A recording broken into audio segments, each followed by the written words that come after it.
अस्सलाम वालेकुम। आज मैं आप लोगों से कुछ वीडियो क्लिप्स शेयर करने जा रहा हूँ। मुमकिन है कि ये वीडियो क्लिप्स आपकी नज़र से पहले भी गुजरे हों, लेकिन अगर आपने नहीं देखे तो मैं दोबारा आप लोगों के साथ शेयर कर देता हूँ। इसकी बैक स्टोरी भी आप लोगों के साथ शेयर करता हूँ। तो सबसे पहले आप ये वीडियो क्लिप्स देखें। अच्छा, इस वीडियो क्लिप को आपने बड़े गौर से देखना है। ये अपनी एक्चुअल स्पीड पे है। मैं आपको इसको स्लो करके भी दिखाऊंगा। ये मेरी गाड़ी के अंदर से वीडियो बन रही है जो कि फ़ास्ट ट्रैक पे इस्लामाबाद हाईवे पे जा रही है। ये एक गाड़ी मुझे लेफ़्ट साइड से हिट करती है। मैं स्लो करके दिखाता हूँ।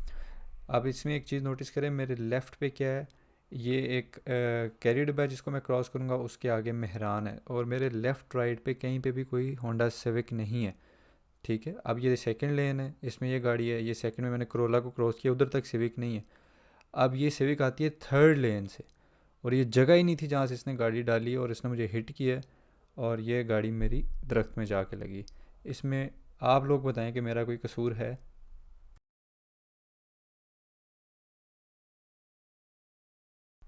तो ये आपने देखा कि इस एक इंसान की इस हरकत की वजह से ये मेरी गाड़ी का क्या हाल हुआ, और आप इस गाड़ी की हालत को देख के अंदाज़ा लगा सकते हैं कि अंदर बैठे जो लोग होंगे वो उनका क्या हाल हुआ होगा, या वो बचे होंगे भी या नहीं। सही है, ये आप देख सकते हैं गाड़ी के डैशबोर्ड पे पूरा खून है। और ये गाड़ी बैक साइड से मैं आपको दिखाता हूँ कि ये गाड़ी किस तरह से डिवाइडर पे चढ़ के रोड पे दरख्त में लगी हुई है। सही है, अब अंदर से भी आपको गाड़ी की कंडीशन इसमें नज़र आएगी कि ये देखें, जो डैशबोर्ड तक है गाड़ी का, एसी की पाइपलाइन वगैरह सब कुछ दो हिस्से हो गए हैं गाड़ी के। और ये आप देख रहे हैं पूरे डैशबोर्ड पे खून है। और ये अभी इंटरनली आप देख सकते हैं कि गाड़ी में कोई चीज़ गाड़ी की नहीं बची। सही है, उसके बाद ये मेरी कंडीशन आप लोग देख सकते हैं कि ऑक्सीजन मुझे लगी हुई है, वो क्लेविकल का फ्रैक्चर है, ये सीट बेल्ट का निशान आपको नज़र आ रहा होगा, जिससे मेरी पसलियाँ दबी थी, और ये क्लेविकल बोन फ्रैक्चर हुई है। पाँव पे स्वेलिंग है, और नी पे भी पट्टी हुई है। ये मेरा दोस्त काशिफ है जो आगे मेरे साथ पैसेंजर सीट पे बैठा हुआ था। इसकी एक ही टांग मल्टीपल जगह से टूटी है, इसका बाजू टूटा है, आँख का विजन इसका ब्लर हो गया है, और इसके बाजू और टांग में रॉड डले हुए हैं। काशिफ का ही भाई है जिसका जॉ लाइन यानी कि जबड़ा कोई 6 से 10 जगहों से जो है ना वो फ्रैक्चर हुआ है, और इसमें प्लेट्स डली हुई हैं इसके जॉ लाइन में। तो ये भी आप देख सकते हैं कितना सीरियसली इंजर्ड है। तो आपने ये वीडियो क्लिप्स देखे, इसमें आप लोगों ने मेरी कंडीशन भी देख ली होगी, मेरी गाड़ी की कंडीशन भी देख ली होगी।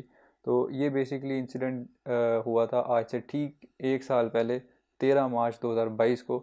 आज मैं वीडियो रिकॉर्ड कर रहा हूँ 13 मार्च 2023 में, तो ठीक 1 साल पहले ये इंसिडेंट हुआ था। ठीक है, इस इंसिडेंट से कुछ दिन पहले ही मैं अपनी ज़िंदगी की पहली सेडान कार अपनी खुद की अर्निंग से जो है वो मैंने बाय की थी। और मैं अपने दोस्तों को ट्रीट देने के लिए इस्लामाबाद F7 जा रहा था, इस्लामाबाद हाईवे पे। मैं फ़ास्ट ट्रैक पे मूव कर रहा था, तकरीबन शक्करपड़ियाँ के पास के कैपिटल बस स्टॉप, एक पेडिस्ट्रियन ब्रिज आता है, उसको क्रॉस करता हूँ तो उसके करीब ही एक गाड़ी मुझे हिट करती है। तो बाय चांस ये जो वीडियो थी ये बन रही थी एक दोस्त के मोबाइल में, फॉर द सेक ऑफ के वो स्टेटस लगाना चाह रहे थे, स्टोरी लगाना चाह रहा था, आई डोंट नो। तो ये इसके बाद एक एक्सीडेंट के बाद हम शदीद ज़ख्मी होते हैं, गाड़ी मेरी मुकम्मल तौर पर तबाह हो जाती है, और वो ये गाड़ी जो मुझे हिट किया जिस गाड़ी ने, ये गाड़ी वहाँ से भाग जाती है। तो मैं जब हॉस्पिटल पहुँचता हूँ मैं अनकॉन्शियस होता हूँ, मेरा एक दोस्त अनकॉन्शियस होता है, दो दोस्त थोड़ा बहुत होश में होते हैं। तो हम हॉस्पिटल पहुँचते हैं शदीद ज़ख्मी हालत में। तो मेरी एक क्लेविकल बोन का फ्रैक्चर हुआ होता है सीट बेल्ट से, और उसके बाद मेरी बैक बोन का कंप्रेशन फ्रैक्चर है उस पर, और मेरी नी के ऊपर जो है वो भी बड़ी बैडली इंजर्ड हुई होती है, और मेरे पाँव पे स्वेलिंग होती है, और बहुत ज़्यादा पेन हो रहा होता है, और मुझे सांस लेने में, क्योंकि ज़ाहिर है इंटरनल ब्लीडिंग हो रही होती है तो मुझे बड़ा प्रॉब्लम हो रहा होता है, और मुझे ऑक्सीजन लगी होती है। वेरी फर्स्ट डे जो मेरे घर वालों को कॉल जाती है, तो मेरे जो भाई हैं बड़े, वो पूछते हैं कि जी क्या मसला हुआ है। तो उनको जो कॉल जाती है वो ये जाती है कि आप, इब्राहिम का एक्सीडेंट हुआ है, गाड़ी रोड पे पड़ी हुई है, और इब्राहिम का अभी तक कोई पता नहीं वो किधर है, कैसा है, सेफ़ है नहीं है, आप प्लीज़ जल्दी आ जाएं। और इस माइंडसेट से हैं कि हो सकता है आपको हम आधे रास्ते में ही अगर कॉल कर दें तो आपको वापस जाना पड़ जाए, खुदा ना खास्ता अगर कोई ऐसा मिसहैप होता है। ठीक है, तो खैर वो मेरे भाई पे क्या गुजरी होगी उस टाइम पे वो जानता है, और जो मेरे पे गुजरी थी या जो जिस तकलीफ़ में मैं था या मेरे दोस्त थे वो हम जानते हैं। तो खैर मेरे भाई वहाँ पे आते हैं, मीनवाइल उनके आने से पहले मेरे कुछ रिलेटिव्स वगैरह आते हैं। तो मेरी क्योंकि इंटरनल ब्लीडिंग हुई होती है, ये फ्रैक्चर होता है, तो डॉक्टर्स ने ऑपरेट करना होता है मेरे चेस्ट का। ताकि वो एक जो पाइप है जिसको चेस्ट ट्यूब बोलते हैं वो मेरी चेस्ट में डाल सकें, ताकि जो इंटरनल ब्लीडिंग हुई है उसको बाहर निकाला जा सके, ताकि जो मुझे सांस लेने में थोड़ी दुश्वारी हो रही है उसको कम हो सके। तो वो खैर कंसेंट साइन कराया जाता है मेरे रिलेटिव से कि जी अगर आपके बंदे को कुछ हो गया तो हम जिम्मेदार नहीं हैं। तो वो किया जाता है, और ऑपरेट जब होता है तो मुझे होश में रख के ऑपरेट किया जाता है। ठीक है। तो वो जो तकलीफ़ होती है जब यहाँ पे कट लगता है और वो पाइप मेरे अंदर जाता है, वो तकलीफ़ भी सिर्फ मैं जानता हूँ या मेरा अल्लाह जानता है कि वो मैंने कैसे बर्दाश्त। उस टाइम के बाद काफ़ी टाइम में जब हॉस्पिटल में एडमिट रहता हूँ तो मेरी कंडीशन ये होती है कि मैं ज़रा सा अगर अपनी बॉडी मूव करता हूँ तो मेरी चेस्ट में इतनी शदीद पेन होती है कि मेरे से बर्दाश्त नहीं हो पाती।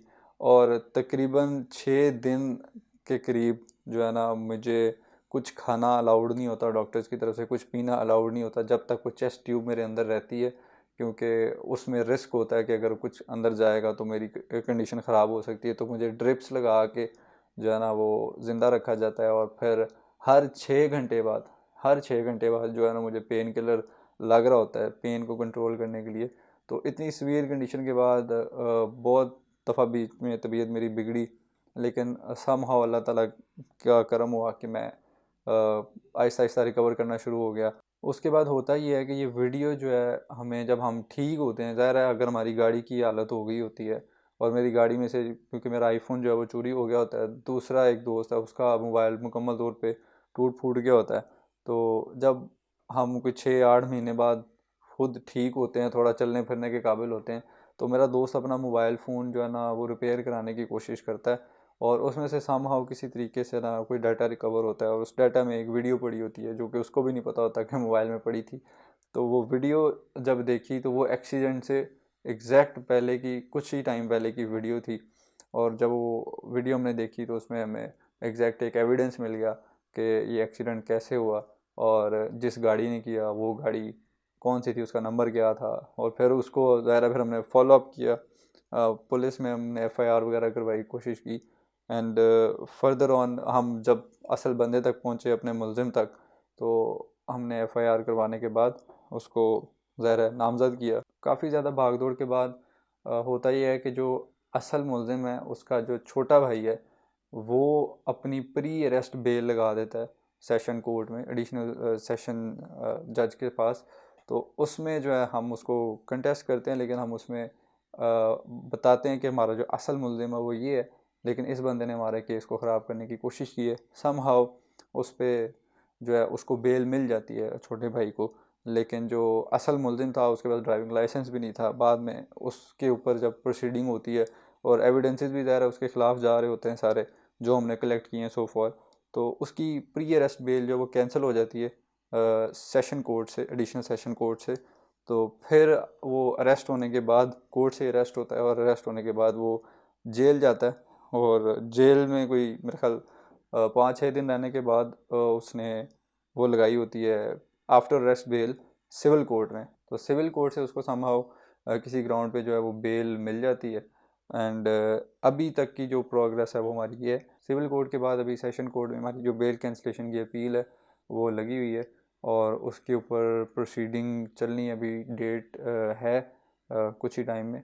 तो इंशाल्लाह अल्लाह ताला से अच्छे की उम्मीद है, और मुझे उम्मीद है कि हमारा जो इंसाफ का निज़ाम है वो मुझे इंसाफ ज़रूर दिलाएगा, और मैं इंशाल्लाह अपनी पूरी कोशिश करूँगा इंसाफ लेने के लिए। और जिस शख्स ने हमें इस हाल में पहुंचाया, मेरे दोस्त को उसकी टांग जो है वो टूटी, ये सारी चीज़ों के बाद जो उन लोगों का बिहेवियर है हमारे साथ, ठीक है, वो उससे भी ज़्यादा तकलीफ़ दे कि उन लोगों को एहसास भी नहीं है कि उन लोगों ने हमारी ज़िंदगियों के साथ क्या किया है, हमें अपनी ज़िंदगियों में कितना पीछे उन्होंने कर दिया है, और कितनी तकलीफ़ में हमने जो टाइम गुजारा है, और आगे की हमारी ज़िंदगी उनकी वजह से कितनी मुश्किल हो गई है। ठीक है। और उसके बाद जो उन्होंने बातें की जिस तरह की, जिससे हमारी बहुत ज़्यादा दिल आज़ारी हुई है, तो इंशाल्लाह मैं अपना 100% दूंगा, और मैं इनको फॉलो अप करूँगा केस को। आप लोगों से दुआओं की दरख्वास्त है, और अपना बहुत सारा ख्याल रखें, दुआ में याद रखें। हो सके तो इस वीडियो को शेयर कीजिएगा, और इस वीडियो के बारे में आप लोगों के जो भी कमेंट्स हों वो नीचे ज़रूर मेंशन कीजिएगा। Thank you so much.